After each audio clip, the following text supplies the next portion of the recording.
19세기 조선의 끝자락 바다 위에 홀로 떨어진 외딴 섬 동화도는 번성한 제지업으로 손꼽히는 부유한 마을이었죠. 그리고 그날 밤 무사출항을 기원하는 굿과 잔치가 열리죠. 그런데 그때 구술하던 무당 만신이 갑자기 접신이 됩니다. 내 몸이 갈갈이 찢기는 걸 보고서도 편히 지내셨어. 그리고 저편에선 종이를 실은 배가 불길에 휩싸이죠. 그렇게 원인 모를 화재로 조정에 바칠 종이가 다 타버리자 이를 조사하기 위해 수사관 원규 일행이 파견됩니다. 하지만 그들이 도착하자마자 마주한 건 싸늘한 시체였죠. 죽은 자는 제지소에서 일하던 장학술환자입니다. 김치성 영감의 자제분이십니다. 김인곤이라 하옵니다. 영감께서는 강령어신지. 예, 찍힌 부위에서의 출혈이 그리 심하지 않고 상처 부위가 부어오르지 않은 것으로 보아 이미 죽은 자를 다시 나무에 꽂은 것으로 보입니다. 방법이 잔인한 것으로 보아 누군가 원한이 있는 자의 소행 같습니다. 의원 남가입니다. 그리고 제지소에서 염려 일을 하던 두라 하원데 검시화를 그릴 것입니다. 얼떨결에 살인사건을 조사하게 된 원규는 검시를 통해 피해자가 독살당한 것을 알게 되죠. 독살이란 말인가? 그렇습니다. 그러나 최근에 독성이 강한 약초를 대량으로 사들인 도끼. 그렇게 첫 번째 살인사건은 손쉽게 해결됩니다. 그리고 다음날 본격적으로 화재 사건을 조사하기 시작하죠. 종이를 대량으로 만드는 제지소가 이렇게 외딴 섬에 세워진 까닭은 뭔가? 제지소를 처음 세운 객주 강승률이라는 자가 제주공법이 새나가는 것을 어려했기 때문이라 들었습니다. 제지소의 주인이었던 강객주가 죽고 난 뒤 김치성 대감이 그 자리를 대신하고 있었습니다. 조공의 소실로 가장 피해를 보는 이는 누구인가? 제지소의 주인이신 영감마님이실 겁니다. 조정의 죽은 문책도 장학수는 어땠나? 영감께 원한이라도 있었나? 가당치도 않으십니다요. 영감마님께서는 누구한테 원성 한번 살 일이 없는 분이십니다. 바로 그때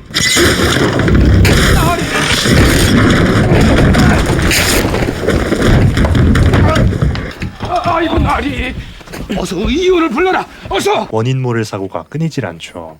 불탄배의 잔해에서 나온 것들 중 선원들이 그 출처를 알 수 없다고 진술한 물건들이네. 이 중 알고 있는 것이 있는가? 그리고 잠시 후 선장으로부터 선원 한 명이 사라졌다는 소식을 듣게 됩니다. 그 선원들의 소지품도 아니라면은 대체 이런 물건들이 어디서 나온 것인지. 최근에 선원들 사이에서 이상한 점은 없었나? 배에 불이 나기 3일 전쯤 이성식이라는 선원 하나가 사라졌습니다요. 부침성도 적어서 다른 일꾼들과 잘 어울리지 못했던 자입니다. 그자가 이 섬에 들어온 것은 이번이 처음인가? 그 3년 전부터인가 일꾼으로 지원해서 1년에 한 번씩은 이 섬에 들어왔습니다요.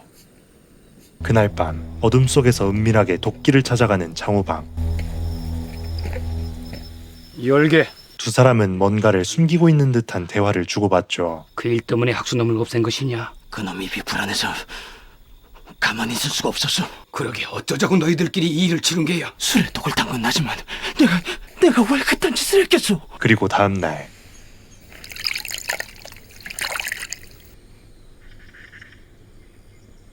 이게 무슨... 비린내가 나지 않느냐? 나으리! 도끼를 찾아갔던 장호방이 끓는 물에 담겨 죽은 채로 발견됩니다. 대체 무엇을 감추고 있는 건가? 어젯밤 호방이 들렀다고 하던데. 날 좀 이 섬에서 나가게! 도대체 왜 그러는지 알아야 널 내보내든 말든 할 거 아닌가? 황사형이 붙잡히고 3개월 뒤에 일단 천주쟁이인 대역주인 아닌가? 당시 객주였던 강승률이 신분을 알 수 없는 5사람 위에 고발됐어. 객주가 천주쟁이임을 알게 된 토포사는 하루에 한 사람씩 닷새 동안 5가지 방법으로 그 일가를 죽였어. 그리고 지금 강객주 일가와 똑같은 방법으로 살해당하고 있었죠. 내가 독을 쓴 건 사실이나 나무에 꽃은 않았습니다. 나으리! 사령 하나를 세워 경계를 적당히 하라고 날렵한 사령들을 주위에 매복시키게. 잠시 후 무고라도 당했다는 건가? 그 말은 곧 어명을 바친 토포사가 공정치 못했다는 말 아닌가? 그게 무슨 말씀이십니까? 원규는 김치성 대감의 아들인 김인권에게 살인사건이 누명을 씌운 발고자에 대한 복수라고 말해보지만 그래서 방을 붙이신 것입니까? 발고자들을 찾는 방을 보고 오히려 주민들의 동요가 커졌습니다. 말 한마디에 인심이 바닷나시처럼 오락가락하는 작은 섬입니다. 범인을 잡으면 민심도 가라앉겠지요. 영감을 만나야겠습니다. 영감께서는 조공이 불탄 이후 그 충격으로 아직 거동조차 못하고 계십니다. 어째서인지 원규의 수사 방식에 거부감을 드러내죠. 기다려보도록 하지. 그리고 잠시 후 강객주를 모셨던 두호를 마주하게 됩니다. 아직도 이곳에서 기거하고 있는 이유가 뭐냐? 죽은 주인에 대한 충심이라는 건가? 그토록 주인을 섬기면서 넌 왜 살아있느냐? 섬에 들어오기 몇 해 전에 자네 고아로 떠돌던 저를 거두어 주셨습니다. 객주에게 그림을 배웠다고 하던데 대역 주인의 초상을 그리거나 갖고 있는 것 또한 주임을 모르는가? 어찌 알면서 그랬겠습니까? 제겐 부모 같은 분들이라. 이것은 압류하겠다. 마을 사람에게 두호에 대한 평판을 듣는 원규.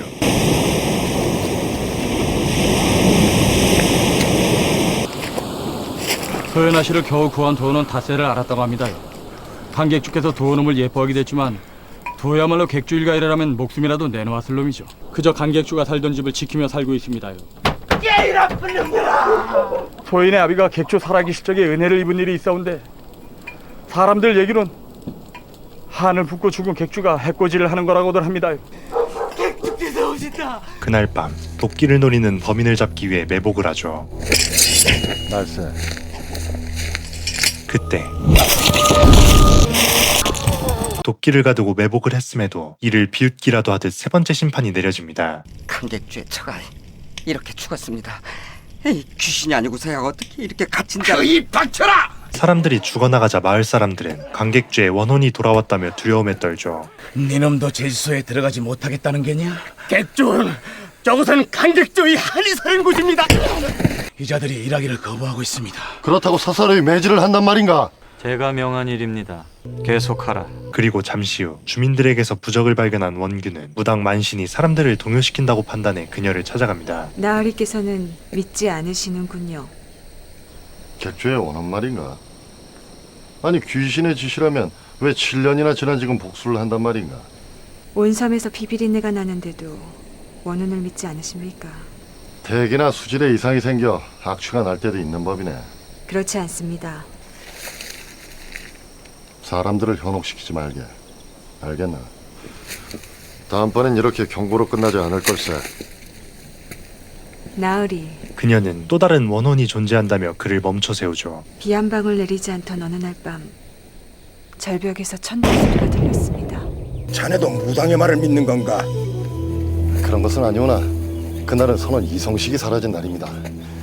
무당이 들었다는 천둥소린 총성이었을지 모릅니다. 천둥 소리가 들렸다던 그날은 선원 한 명이 사라진 날이었죠.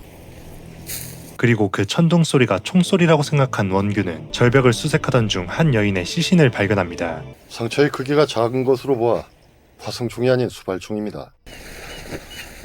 이 옷은 이성식의 옷이 맞는데?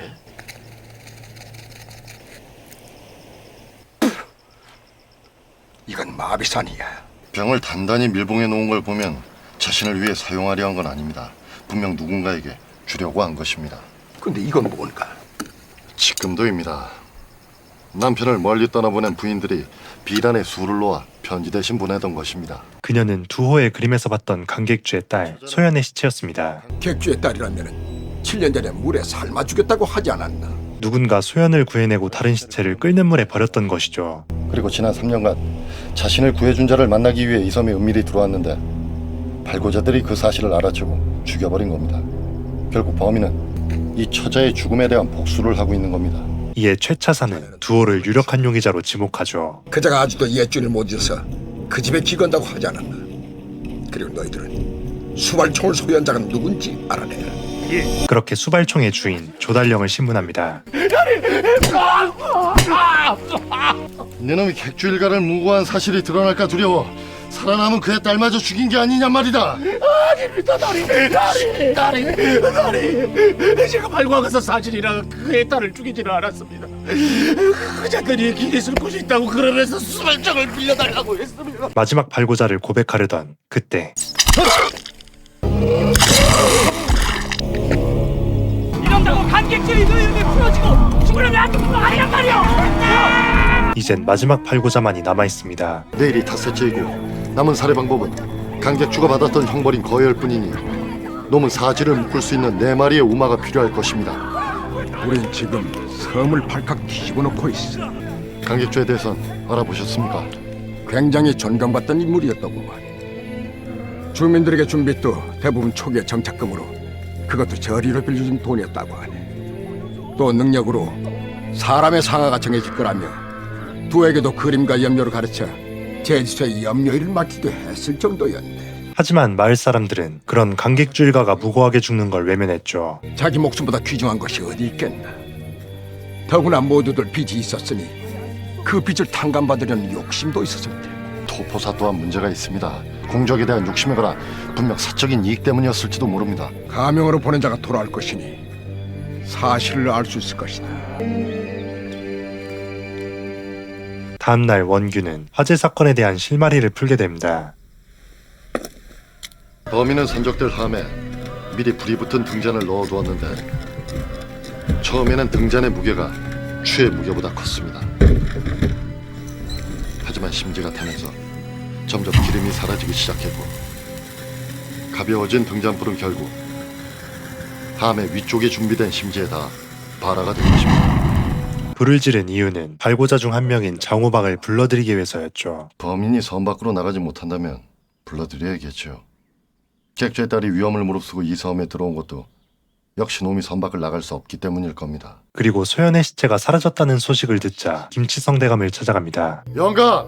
드릴 말씀이 있습니다. 남은 발고자가 누굽니까? 그만 물러가시지요. 강객주가 죽어 가장 이득을 본 사람이 영감이십니다. 그들이 단순히 재물을 노려 강객주를 발고했다고 생각하나?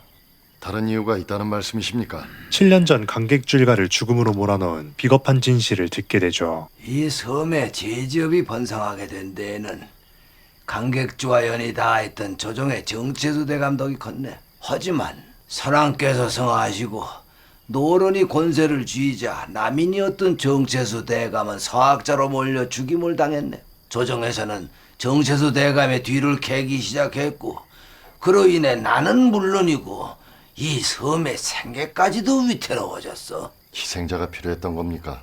이 섬의 안위를 위해서 발고를 묵인했을 뿐이야. 천한 장사치가 큰 부를 쌓고 천민들에게까지 존경을 받는 것이 그리 못마땅했습니까? 그래서 무죄가 밝혀질까봐 서둘러 그 일가를 다 죽이자고 하셨습니까? 그 대가로 대체 토포사에게 뭘 주셨습니까? 그리고 마침내 토포사의 정체를 알게 됐는데 알아보았으나 당시 토포사는 이미 돌아가셨다 하옵니다. 언제 돌아가셨다 하던가? 5년 전이라 하옵니다. 누구인가 그 토포사는?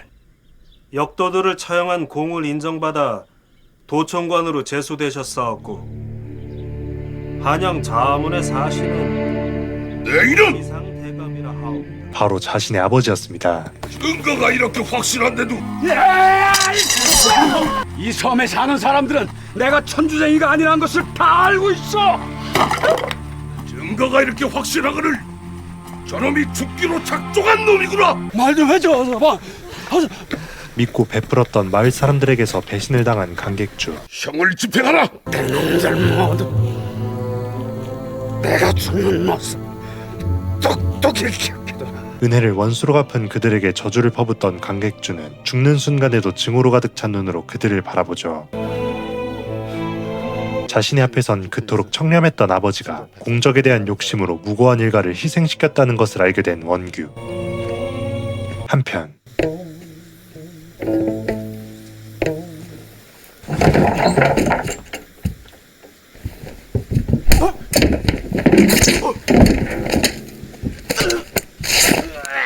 유력한 용의자 두호는 어째서인지 김인권을 습격합니다.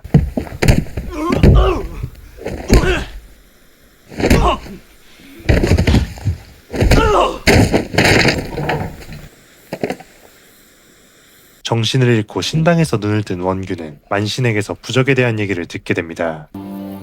제가 사람들에게 써준 부적은 강객주의 원혼을 봉인하는 부적입니다. 그럼 원혼을 두려워하는 사람은 얻어갔겠지만 너무 많아 일일이 기억은 하지 못합니다. 아마도 객주를 아는 모든 사람들이 발고자인가 봅니다. 그리고 잠시 후 강객주의 그림에 부적이 붙어있는 걸 발견한 원규는 두호가 용의자가 아닌 마지막 발고자라는 것을 깨닫죠.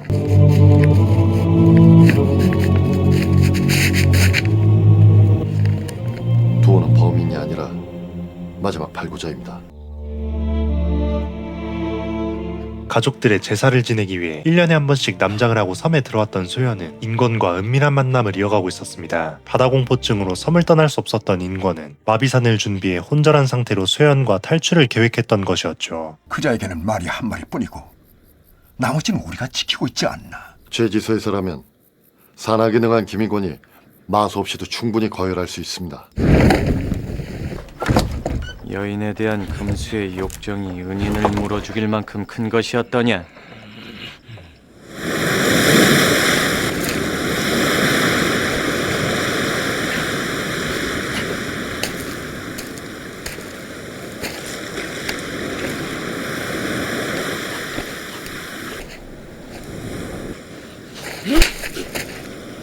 내 놈 또한 사내 놈인 걸 내 미처 생각을 못했구나. 신분보다 능력을 중요시했던 강객주가 두호가 소연을 마음에 품었다는 걸 알게 되자 매정하게 처벌하는 이중성을 보입니다.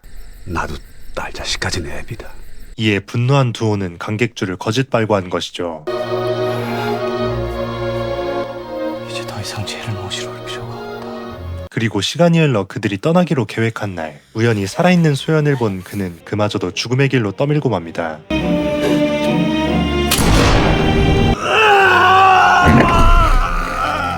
그렇게 인권의 마지막 복수만이 남아있습니다. 한편 그자의 입을 막고 조용히 끝냈어요. 김인권과 두호는 신분이 달라. 제 아버지의 잘못을 용서받을 수 있는 길은 제 손으로 진실을 밝히는 것뿐입니다. 원규는 인권을 회유하기 위해 제지소로 향하죠. 사사로운 복수는 이제 멈추시오. 강객주의 무고함을 내 알았으니 다시 조사하여 죄 있는 자는 죄값을 치르고 억울하게 죽은 이는 복권할 것이오. 하지만 그때 쏘지마! 내 말 좀 들어보시오. 나으리!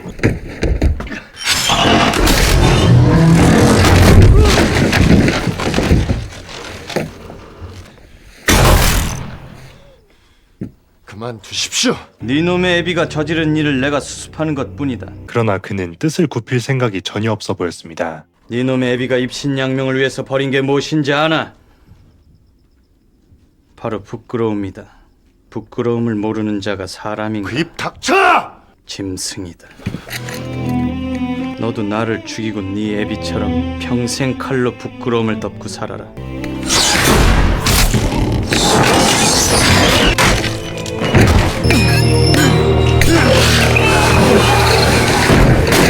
인권은 죽음을 맞이하고 두호를 체포하고 나가는 그들의 앞에 두려움에 미쳐버린 마을 사람들이 길을 가로막죠. 두호를 저희들에게 넘겨주십시오. 두호가 죽어야 객주에 오느니 분노를 가라앉힐 겁니다. 정작 객주가 모함을 받았을 때는 돈 몇 푼 때문에 외면했던 자들이 이젠 다른 이의 피로 용서를 구하려 드는구나. 데려가라. 예.